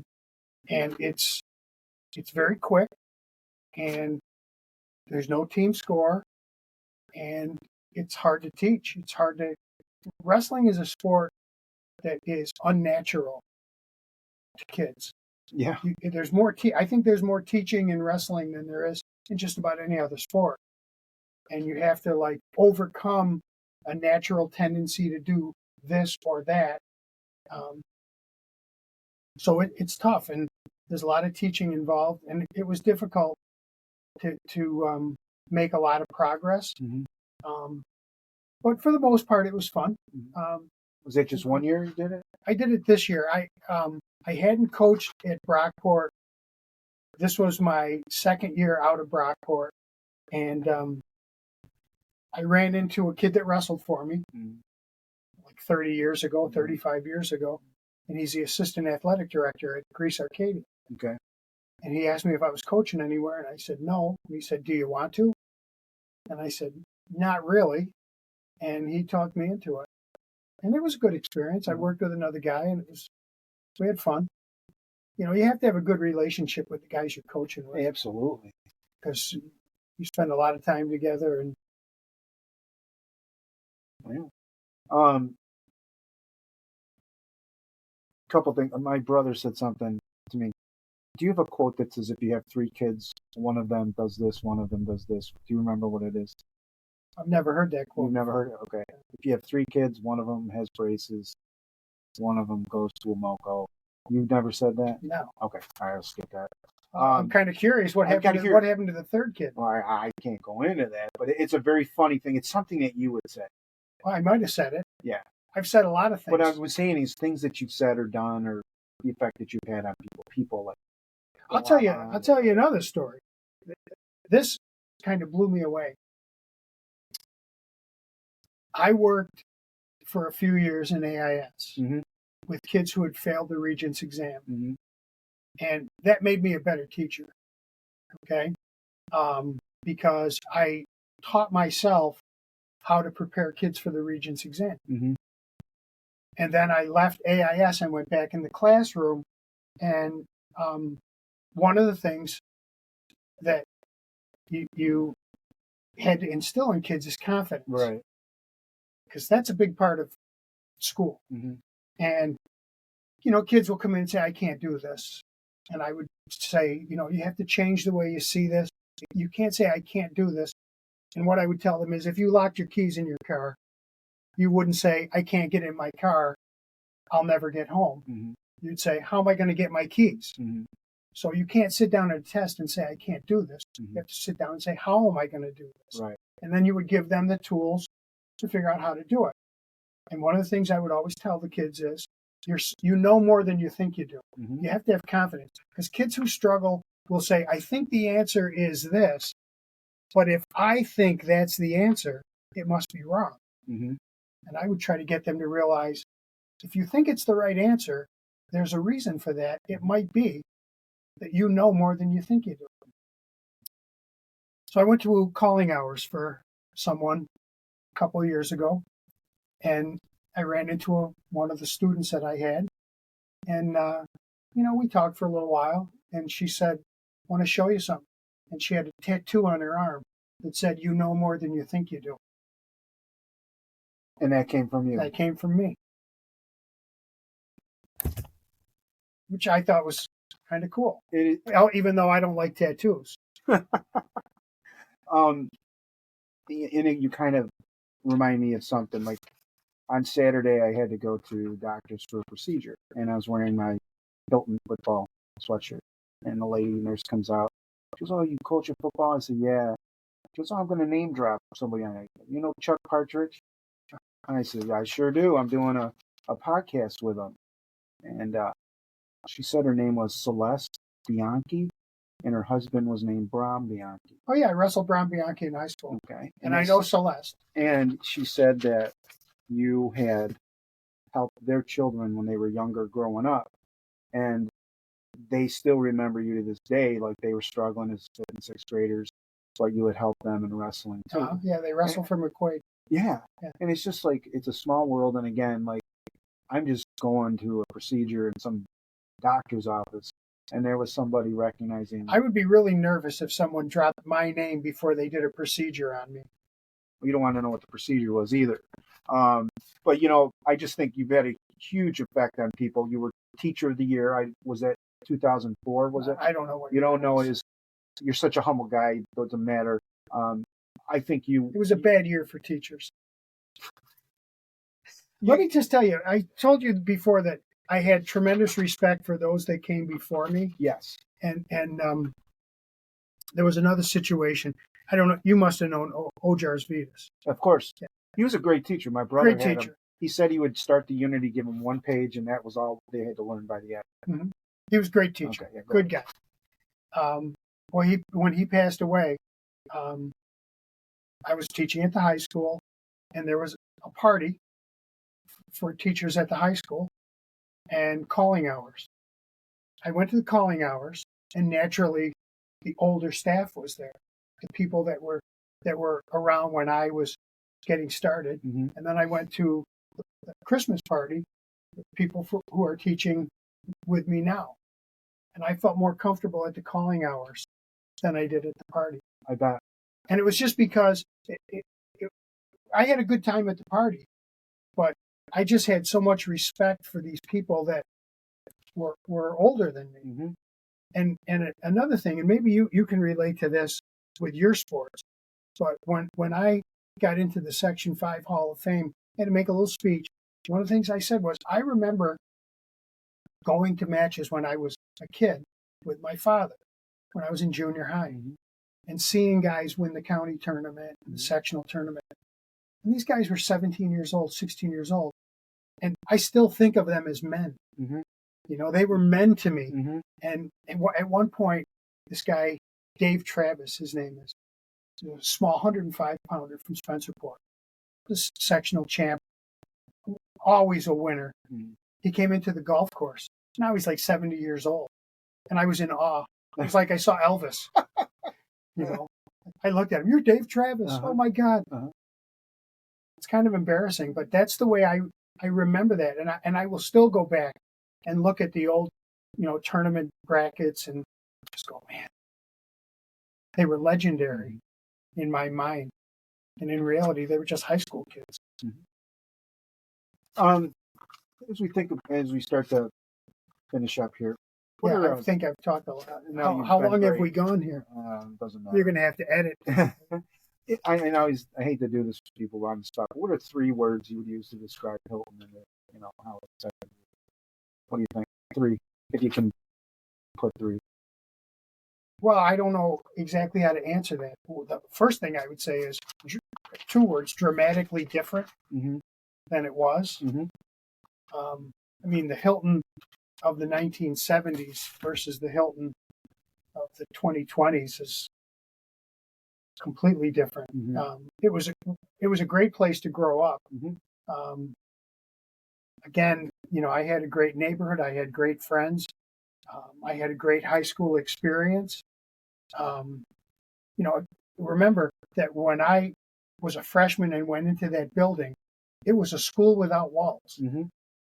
It was the packet system. Mm-hmm. And it was the 70s. And it was a very progressive school. Mm-hmm. There was a tremendous amount of freedom. Mm-hmm. And one of the big freedoms was freedom to fail. Mm-hmm. And when I took, I guess it was algebra, I started as a freshman. I was on packet 9 for about 3 months. Mm-hmm. I was on it when I started my sophomore year. I could go really fast in one class and really slow in another. But 3 words to describe Hilton. Again, the Hilton that I grew up in was friendly. It was fun. And it was kind of slow. Mm-hmm. Life was kind of Mayberry-ish. Mm-hmm. The highlight of the summer was the carnival. Another question.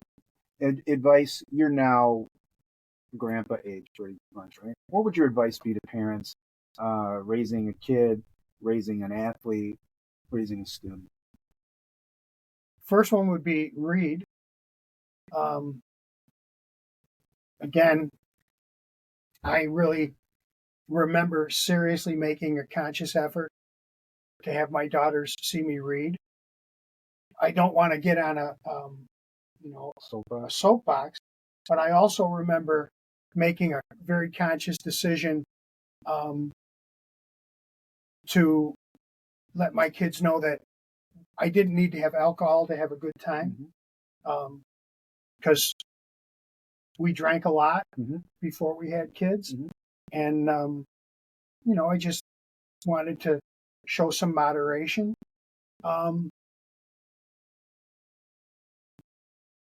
Be flexible, Sense of humor. To a certain extent. Be creative. I could tell you stories. When my older daughter was in junior high, we had to go to an award ceremony for her music, and she came out to the table with holes in her jeans and a half shirt on. And she was in 8th grade or 7th grade. And I said, you can't, and my friends know this story. You can't wear that to the awards. She said, why not? And I said, because people will think, what will people think of you? He said, it's an awards night. He said, I don't care what people think of me. They shouldn't judge me on my clothing. They shouldn't judge people because of what they wear. And I go, I'm not going to fight with you. If that's what you want, fine. So she's all happy. She won. So I go in my bedroom and I come out with blue silk gym shorts on, black socks, brown shoes, and a white T-shirt. And I had written with a Sharpie, Emily Partridge's dad. I said, let's go. She said, you can't wear that. I said, you can't tell me what to wear. Right. She said, people will think you're crazy. I said, people shouldn't judge you based on what you wear. She said, Mom won't go with you. And I said, you should see what she's putting on. Which was completely false. But she changed her clothes. And then we told some other parents at the award thing, and this woman said, you would have got a standing ovation. Because she said, my daughter said, I'm not going. And I said, I'll go without you. And when they call your name, I'll go up on stage. Right. She said, I'll go change. Well, I think your family's lucky to have you. I think your daughters are lucky to have you as a dad. Wow. I think your grandkids are going to be lucky if that's the direction your daughters decide to go in. I knew I was going to enjoy sitting down with you. And, I'm done? Yeah. I'm just getting started. Just getting started. Well, we might have to come back for another time, but any final thoughts? I mean, you really said a lot of I talk a lot. Stuff. I talk a lot. The good news is no one's going to see this except you and me. History. Kids act, they get mad at me when I have to teach them social studies. And they say, why do we have to learn this? I said, well, history can repeat itself. Yeah. But there's no good answer. There isn't. There is no good answer. And most kids that I see will tell me, and people my own age will say, I never liked history when I was in school. Now I love it. Mm-hmm. I wish I had paid more attention to teachers like you in high school. But I have great teachers, Szymanski, Ballerstein, whatever. I didn't have Vitas. Didn't have you. You were you didn't have me. But yeah, I think it's a very it's a discipline that has to be. Well, the nice thing, be careful with it. One of the things that I liked about it, and I would tell the kids this, is in math class, 2 and 2 is 4. Exactly. Okay. In social studies, just because you think it's right doesn't mean it's right. And towards the end of my career, I taught government, which I absolutely love, because I didn't teach government as much as let's talk about this. Let's talk about that. Why do you think this? Why do you think that? It was fun. It teaches critical thinking, and you can't have it. If you have an opinion, you have to prove your opinion and stuff like that. Yeah. And so I don't know. I've just really enjoyed this 2 hours. It's been 2 hours. You're the longest podcast guest so far.